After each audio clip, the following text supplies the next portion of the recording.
மன்னிச்சிடுங்க, தயவு செஞ்சு என்ன மன்னிச்சிடுங்க. எங்க அப்பா சொன்னதுக்கு அப்புறம் தான் எனக்கு விஷயமே தெரிஞ்சது. என்னை கைவிட்டுட்டு இன்னொருத்திய கட்டிக்க போறதும் இல்லாம எனக்கு இஷ்டம் இல்லாத ஒருத்தனை கட்டிக்க சொல்ல வந்துட்டாரேன்னு அந்த ஆத்திரத்துல மனசுல இருந்த துன்பத்தை எல்லாம் கொட்டி உங்க மனசு புண்ணாகும்படியா பேசிட்டேன். அந்த தவறுக்காக எனக்கு ஏதாவது தண்டனை கொடுத்தா தான் நிம்மதி அடையும். எனக்கு இப்பவே தண்டனை கொடுங்க, தண்டனை கொடுங்க.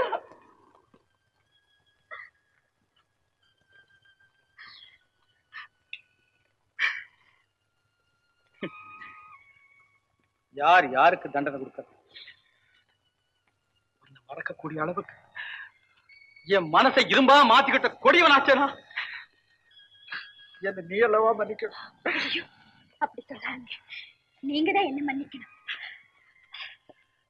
எப்படியோ இந்த ஏழைக்கு மறுபடியும் உங்க இதயத்தில் இடம் கிடைச்சு அதுவே எனக்கு போதும். இல்ல, என் வரையில் நான் என் வாழ்வே இழந்து விட்டவன். நீயாவது உங்க அப்பா சொல்றபடி கேட்டு ஒரு நல்ல குடும்ப வாழ்க்கை அமைச்சு போ. என்ன சொல்றீங்க? நீங்க இல்லாத வாழ்க்கை எனக்கு ஒரு வாழ்க்கையா? நீங்க என்ன மறந்துடுன்னு சொன்னதுக்கு அப்புறம் கூட உங்களை மறக்க முடியாம நான் தவித்த தவிப்பெல்லாம் உங்களுக்கு எப்படி தெரியும்? மறுபடி நீங்க எனக்கு கிடைக்கணுங்கிற விதி இருந்ததுனாலதான் தற்கொலை செஞ்சுக்க போன என்ன சாவு கூட ஏத்துக்கல. இப்ப நீங்க என்ன ஏத்துக்கல. இத பாருங்க, உண்மையில சொல்ல இந்த இடத்துல என் உயிரை பாத்தீங்க.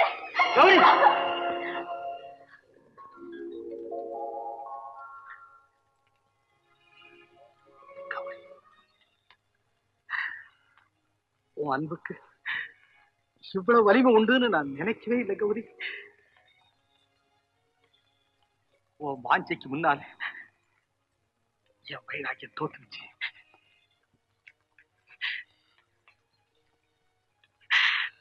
கௌரி, நீதான் என் மனைவி. நீ ஒருத்திதான் எனக்கு மனைவியாக முடியும். பேசவும் வேணுமா? பேசத்தான் வேணும். பேசு கௌரி, பேசு. நான் என்னத்தை பேசுறது? பேசுறதே தொழிலா வச்சிருக்கேன். வக்கீலா நீங்க ஏதாவது பேசுங்க. அந்த சக்கரை பேச்சை கேட்டு நான் அப்படியே சொல்கிறேன். கொக்கி போட்டு எடுக்கிறீங்க.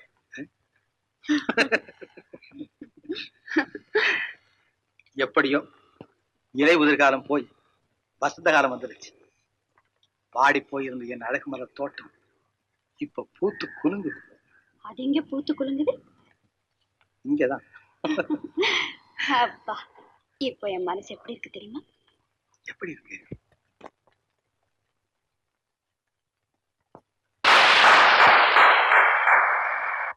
வக்கீலையா, ரொம்ப பிரமாதம். ரொம்ப நல்லா இருக்கு உன் யோகியதை. அங்க பஞ்சாயத்து, இங்க காதலில.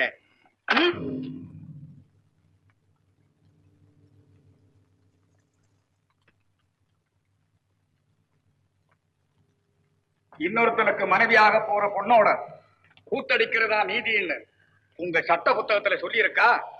விருப்பமில்லாத ஒரு பெண்ணை வற்புறுத்தி கல்யாணம் செய்ய சொல்றது குற்றம்னு சட்ட புத்தகத்துல சொல்லி இருக்கு. தெரியுமில்ல? ரோஷம் உள்ளவன் இப்படி செய்வான், தெரியுமில்ல?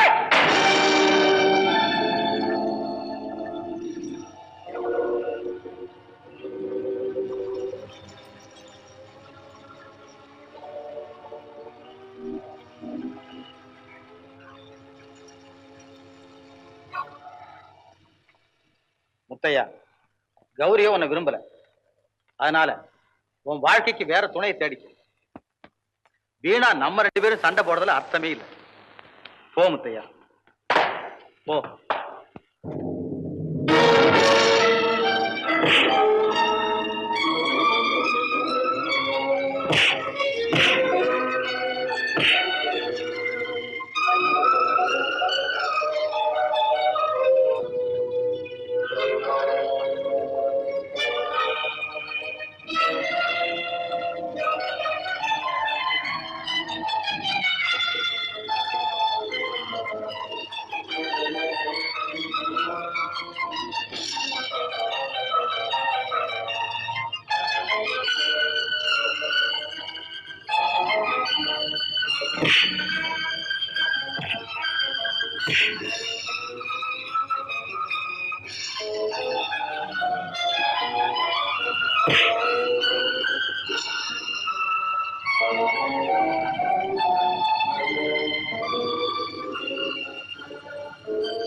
உங்களை பார்த்துக்கிறேன்.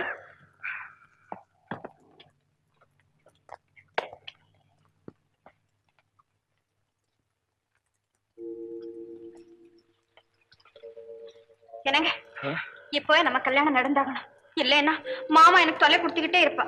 இப்போ போய் அப்பா கிட்ட விஷயத்தை சொல்லிடுவோம். அது முறையில்ல. வீட்டுல பெரியவங்க இருக்கும்போது நான் வந்து கேட்டா அப்படி இருக்கும். நல்லா இல்லையே. 2 நாள் பொறுத்துக்க. எங்க அப்பாவை நேர்ல வந்து உங்க அப்பா கிட்ட பொண்ணு கேட்க முடியாது. ஏற்பாடு சரி. உண்மையா? இன்னும் சந்தேகம். சரி இப்போ வரேன்.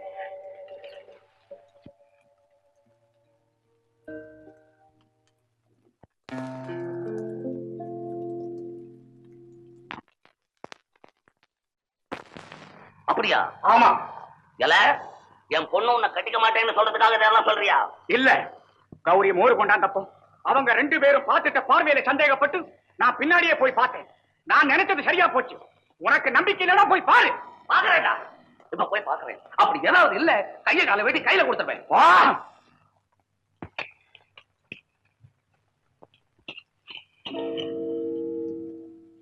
உங்களுக்கு அந்த சிரமம் வேண்டாம், நானே வந்துட்டேன். கௌரி, முத்தையன் சொன்னது அத்தனை உண்மைதான். அப்பா, எனக்கு வக்கீல் முன்னையே தெரியும். கேட்டியா மச்சான்? முறை மாப்பிளைக்கு முன்னாடி வக்கீலை தான் கட்டிட்டேன்னு சொல்றான். என்ன தைரியம்? பொண்ணை தொட்ட மம்டி வெட்டுவேன். ஓஹோ, அப்பாவும் மகன் ஒண்ணு சேர்ந்துட்டீங்களா? எங்க அக்காவுக்கு நீ கொடுத்த வாக்கு என்ன ஆகுது? கொடுத்த வாக்கு படிதாண்டா எப்பவும் நடப்பேன். என் பொண்ணு ஒத்துக்கலைன்னா என்ன செய்ய சொல்றேன்? இருக்கிறது ஒரே பொண்ணு, அதை அழ விட்டு என்ன வேடிக்கை பார்க்க சொல்றியா நீ? அப்போ உன் முடிவுதான் என்ன? முடிவு நான் சொல்லிட்டேன். அதை இஷ்டப்படி அதை கல்யாணம் பண்ணிக்கிட்டோம். உனக்கு டவுன்ல நல்ல பொண்ணை பார்த்து காட்டுறேன். நீ என்ன கட்டுற? என் கல்யாணத்தை முடிச்சுக்க எனக்கு தெரியும். கல்யாணமே முடிச்சுதானே? முடிச்சுக்கோ. பெரிய இடத்து சம்பந்தம் கிடைக்க போகுதுங்கிற சந்தோஷத்துல வீணா என்ன விரோதம் பண்ணிக்காத. இந்த கல்யாணத்தை நான் நடக்க விட மாட்டேன். போனா என்ன பயமுறுத்த? நான் பார்த்த பிறந்த பய மீசைய பிச்சு விடுவேன். மச்சான் என்ன மச்சான்?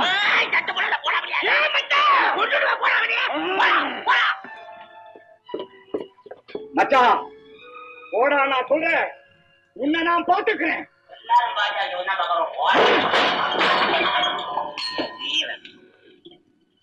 டேபிள் கிட்ட சண்டை போடுறேன்.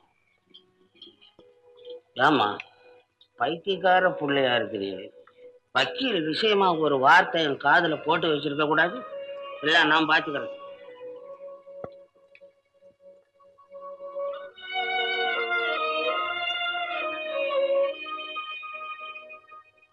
நான் என்னத்த சொல்றது சரஸ்வதி? உன் புள்ள வந்த உடனே கேளு. ஏன்னா வாழ போறவன் அவன். அவனை கேட்டுட்டு முடிச்சு. அவன் என்னத்த கேட்கறது? உங்க சம்மதம் தான் தேவை. இந்த பார் சரஸ்வதி, ஜெயா இறந்ததுக்கு அப்புறம் கோபால் கல்யாண விஷயத்துல அவனை கேட்டுக்காம நான் எந்த முடிவுக்கும் வரதுக்கு தயாரா இல்லை. நான் சொன்னா தம்பி மறுக்காதுன்னு நினைக்கிறேன். ரொம்ப நல்லதும்மா. அவன் சம்மதிச்சுட்டா அப்புறம் என்ன, இந்த மாசத்துலயே ஒரு நல்ல நாளா பார்த்து முகூர்த்தத்தை வச்சுக்குவோம்.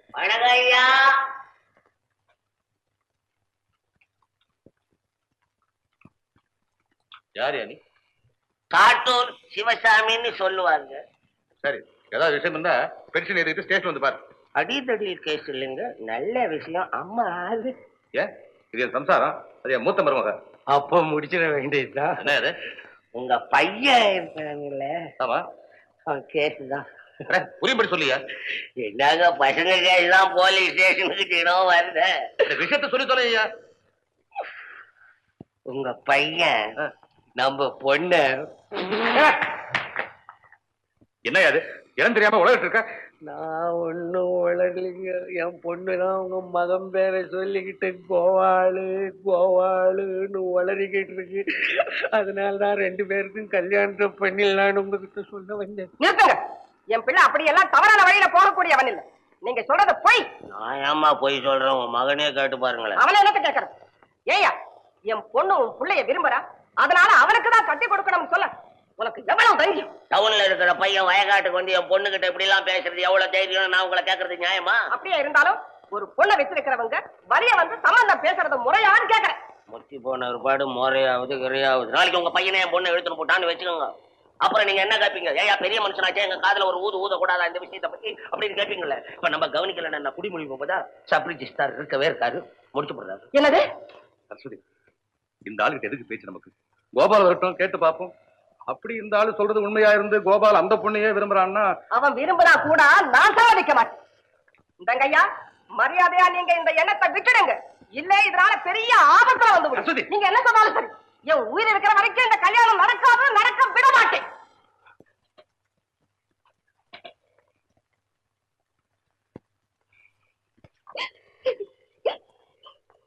ஜானகி, நீயே அழறு.